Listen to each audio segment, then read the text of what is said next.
Sogea huko. Na vitu gani unafikiria? Siko sawa, sina hiyo nielewe. Nataka mpaka changanyikiwe au na kitu kingine unahitaji.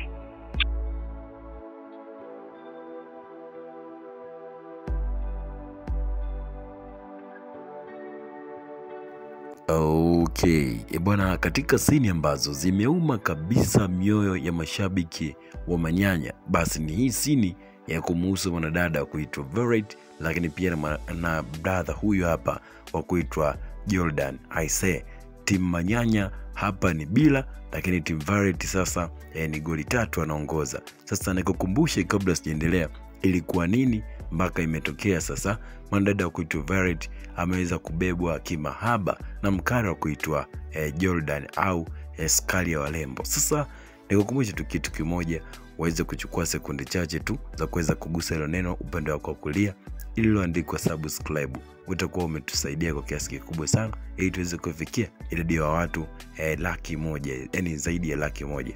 Utakuwa umetisha kwa kiasi kikubwa sana. Sasa nikukumbushe tu usiweze kusahau hilo jambo. Sasa tunaona huyu jamaa wa kuitwa Jordan anazidi kumrushia michambo au maneno fulani hivi ya kuweza kumrudisha katika kundi mwanadada wa kuitwa Verity. Nakumbuka katika sini zilizopita huyu Jordan aliweza kumpa maneno mazuri huyu mwanadada wa kuitwa Verity, kusema kwamba Verity ni mtamu. I say Verity, kwani wewe unalivutia kwa kweli, yani unajua kujitunza sana. Manyanya anafaidi kwa kiasi kikubwa sana. Sasa hayo maneno yamezidi kumchanganya mwanadada wa kuitwa Verity. Mwisho siku Verity anamsumbua hadi Manyanya, yani baba wa mpoto au baba mwenye nyumba, yani Manyanya. Hata Manyanya mwisho siku ananyimwa hadi nyumba, anatumia kauli za kiutu uzima ili mradi tu watoto wasiweze kunielewa. Sasa Manyanya inafika stage akiomba mzigo kwa mwanadada huyo hapa kuitwa Verity. Verity anagoma kwa sababu tu anaamini Manyanya ana mwanamke mwingine, kwa hiyo anafanya hiyo jambo ili mradi tu Manyanya kumkomoa, lakini kumbe anajikomoa mwenyewe mwanadada wa kuitwa Verity kwa sababu tu ameweza kusifiwa na mkari wa kuitwa Jordan kusema kwamba Verity ni mzuri sana. Sasa hata ikifika hatua Manyanya anaomba nyumba au anaomba tendo, mwanadada wa kuitwa Verity analeta sababu nyingi sana kwa sababu tu anajua Manyanya naye ana mwanamke mwingine. Sasa hapa ndani ya nyumba ya Manyanya ni ngoma draw. Mwanamke anafanya yake, lakini pia mwanaume pia anafanya yake. Yani nyumba haina amani.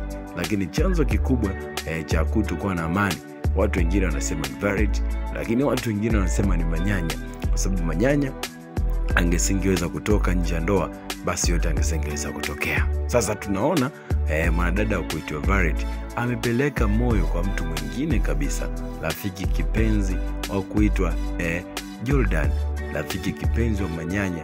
Leo anatembea na mke wake tena pasina kuwa na aibu. Imefika hatua mwanadada wa kuitwa Verity anampigia simu Jordan aje nyumbani kwa Manyanya baada ya Manyanya kwenda kwa mchepuko wake. Yani hapa imekuwa ngoma draw. Manyanya akitoka kwenda kwa mwanadada kuitwa Matrida, lakini pia huku nyuma ya pazia mwanadada anamuingiza Jordan ndani. Yani naumiza kweli kweli. Yani hapa washabiki wa Manyanya I say hii sini wanaomba tu ipite na ishe haraka, kwa sababu wanampenda sana Manyanya na mwisho siku Manyanya anachapiwa bila hata ya kujua. Sasa leo mwanadada wa kuitwa Verity amempigia simu mkari wa kuitwa Jordan. Sasa Jordan anamwambia, "Wanipigia simu, shida nini mlembo?"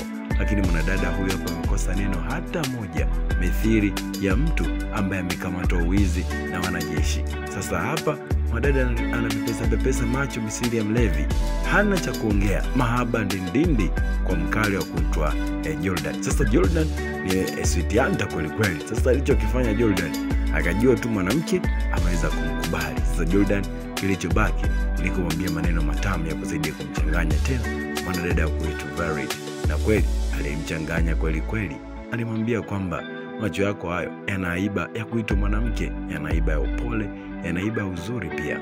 I say Manyanya anakukosea sana, lakini hata mimi pia nataka nikufanye uwe mwanamke bora katika dunia hii. Uwe mwanamke ambaye hautakuja kujuta penzi ambalo utanipa lakini cha kufanya usije kumdharau Manyanya. Haya ni maneno matamu kutoka kwa mkali wa kuitwa Jordan, ili mradi tu aendelee kumchanganya mwanadada kuitwa Violet, na Violet akachanganyikiwa kweli kweli.